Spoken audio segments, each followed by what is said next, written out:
the breath hold journey. In this video, guys, I'm gonna break down the different stages of a breath hold. It is extremely important to understand that when we start a breath hold, different things are gonna happen, both physically and also mentally. And it's going to incredibly improve your performance to understand every single part of the breath hold and how to interpret the information and the things that are happening along the experience. So let me break it down.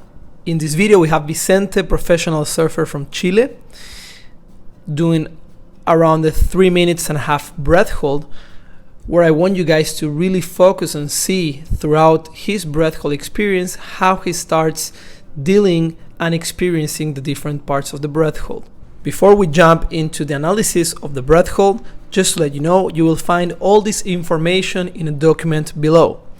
Make sure to watch the full video. This is incredibly useful and powerful information for you to understand and get the most out of your breath holds. Here we go. So before we even start talking about the breath hold, it is extremely important to talk about what happens before the breath hold. Remember, before entering into a breath hold state, it's very important to spend good quality amount of time preparing, breathing slow, and trying to get yourself in a nice, relaxed, meditative state. Once we take that big breath in, store as much oxygen as we possibly can while maintaining physical relaxation, as you're gonna see Vicente doing it right now.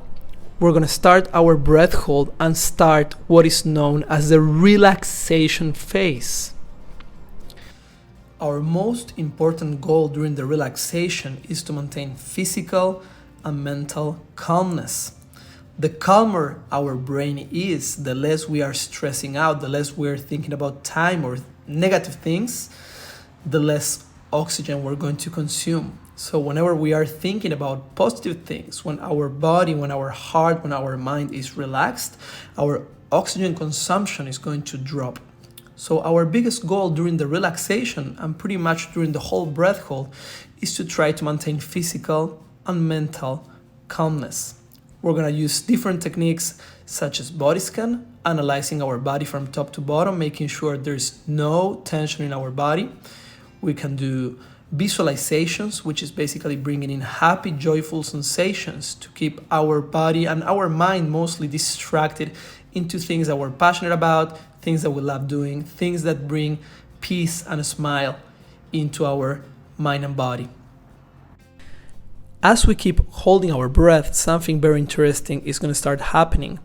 The more we hold our breath, the more carbon dioxide starts building up in our blood, which is eventually what causes the urge to breathe.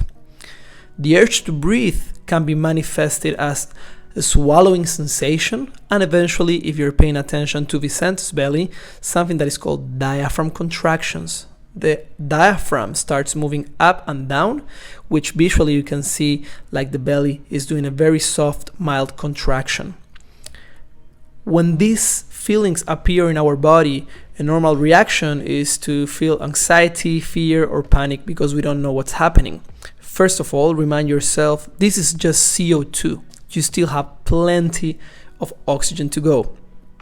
Second thing to know, when the diaphragm contractions start happening, this is actually helping our body, especially our brain, our vital organs, receive even more oxygen. So the contractions are here from a physiological point of view, here to help you. Our goal is to maintain physical and mental relaxation during this whole time, trying to even deepen the body scan, make sure every single part of your body is relaxed, and making sure the contractions are soft and happening naturally without trying to stop them. As we can see, Vicente has been holding his breath for more than a minute with diaphragm contractions, and he is fine. This is because oxygen is there, oxygen is available. It's just a matter of CO2. Our body will eventually adapt to it, and this is what's going to increase our breath hold time, relaxation, and CO2 tolerance.